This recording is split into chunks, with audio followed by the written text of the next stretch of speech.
Hey YouTube, it's ICU, and today I'm going to be reviewing the Apple TV 3, and even though this only has minor updates, it's still considered the third generation Apple TV.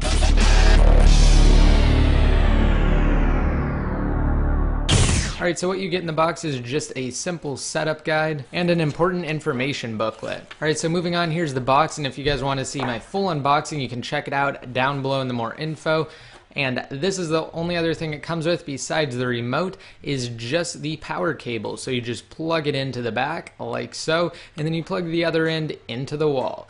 And once you do that, your Apple TV will instantly power on. Now, like I said, the remote is the second thing that comes with it, and you can use it to actually control your TV. It's very simple, very basic, and the same as its predecessor's remote. And on the back here, you can open it up, and once you do get it open, it reveals a removable battery that you can change out, and this thing has an incredibly long battery life because it doesn't consume much power at all. And unfortunately, you do not get an HDMI cable with the Apple TV 3. This has not changed. So let's switch over here and take a look at the Apple TV. It's actually booting up right now. I just plugged it in, and we're going to zoom in on this, and we're going to wait for it to start up, and then I'll get into the review. And I just wanted to say that this is going to be kind of a quick review. I'll cover as much as I can, but I don't want to go too into depth on it because it's basically just the same exact thing as its predecessor, and it ships with the Apple TV 5.0 firmware. Now, aside from shipping with the new firmware, the only other two differences is that this Apple TV has a single core A5 processor, whereas its predecessor had a single core A4 processor.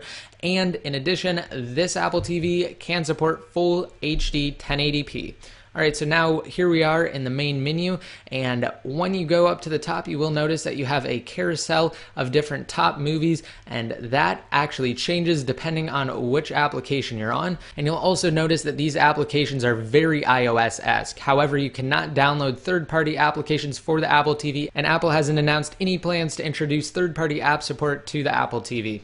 Alright, so now going into movies, when we scroll down, you will notice that you have another type of carousel up here at the top, and down below that it sorts all of the movies. First you have top movies, then new releases, and then below that you have a couple of other different categories, and these swipe through just the same in that type of carousel view. And you'll also notice that when the artwork hasn't loaded completely, it shows an Admit One movie ticket. So that hasn't changed either, and that's carried over to the new Apple TV with the new 5.0 Apple TV firmware. Alright, so now let's actually just go into one of these movies. You'll notice that you get the option to preview it, rent it, buy it, add it to your wish list, and if you go to more, you can get a Rotten Tomato review, customer review, and you can see all of the actors in it, as well as the director and producers. And you can also see what other movies they've been a part of. Now going back, we'll take a look at the preview really quick and just let it load up. Now the really great thing is that it doesn't take long at all, especially if you have great Wi-Fi, and as you can tell, it just looks amazing. So this is the 1080p support. I'm just going to fast forward a little bit, and as you can see, the fast forward function works.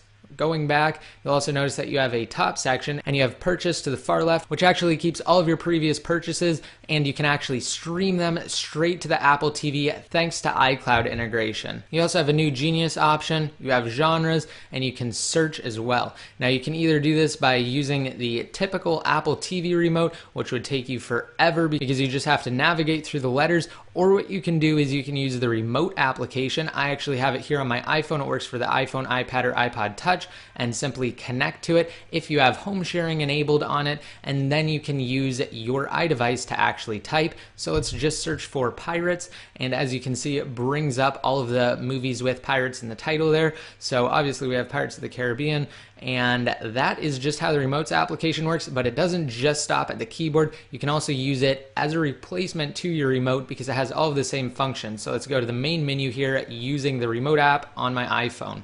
As you can see, it works. It also swipes between different applications and functions just by swiping your finger, just how you'd expect it would. And again, you have to enable it via home sharing, and that's home sharing right there. And home sharing also allows you to share your iTunes content with your Apple TV. Now moving over, let's go to TV shows, basically the same exact type of layout as movies. Again, you have top TV shows, top episodes, and you can scroll between them just how you'd expect you would. So let's look at this one. As you can see, we have an overview of the actual show. We get a list of all the episodes, and we can actually get some more information on it. But let's go ahead and look at a preview of it.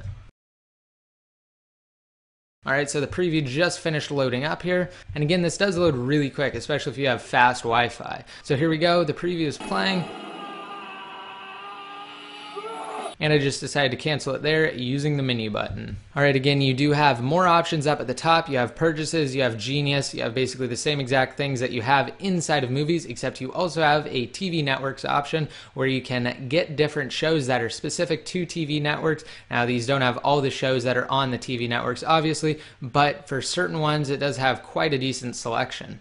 So going back to the main menu here, we also have a couple of other things. Let's look at settings, and you actually have some really awesome settings for this Apple TV. I mean, it's basically the same as before, but I mean, why mess with it? Because they had perfect settings to start with the Apple TV 2. So I just decided to scroll through general. I'm not going to go over it. Here are the options, and moving back to the main settings, you also get a couple of different things. Let's take a look at audio and video. And again, you do get a lot of different options for your content playback here, and going inside of TV resolution, as you can see, we do have support for 1080p HD 50Hz and 1080p HD 60Hz. Now, mine is at auto detect, and it's automatically detected that my TV is capable of running 1080p at 60Hz. So that's what it's set to, and auto detection does a really awesome job at detecting what your TV can handle. Moving back here, we have AirPlay, and inside of AirPlay, you can either have it on or off, so you can mirror your iPad or Mac with Mountain Lion, or so you can just watch your content from your iPhone or iPod Touch on your Apple TV. We also have computers, which again, that's how you turn on home sharing, and that's how you can manage your home sharing computers. Now, up at the top, I forgot to mention screensaver.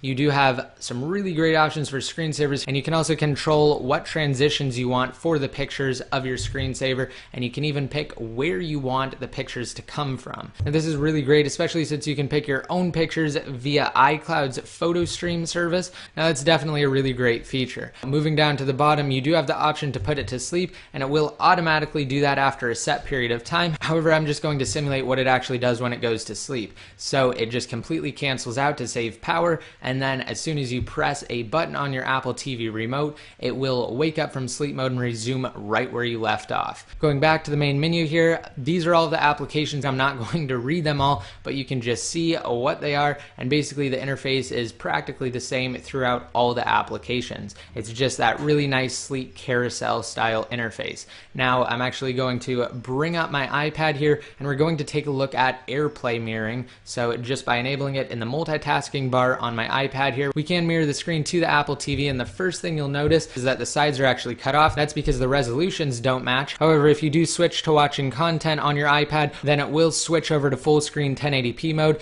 and that's also the same for certain games. Now, as you can see, it's really fast and responsive. Let's actually just go to my website here and go to this article, and scrolling just works beautifully on this. There's hardly any lag at all. As you can see, it's just smooth, and it's basically real time from my iPad, and when you actually type, it works really well too. Again, as you can see, no lag, it just works, and it works really well. Alright, now switching over here, I have a video on YouTube, and we're gonna play it. And now switching into full screen mode, it takes a second to put it back into full 1080p, and you have the remote section on the iPad now. Again, the remote section allows you to pause it, and you can skip forwards and backwards from it, and you can even scrub along the timeline. As you can see, by letting go, it goes to this certain selection that I picked. And that also works really well, and it doesn't have much lag at all. You can definitely tell that the Apple TV works really great with the iPad and AirPlay mirroring over Wi-Fi. Even though it doesn't have significant upgrades over its predecessor, I definitely recommend it for users who enjoy watching high-quality content on their TVs,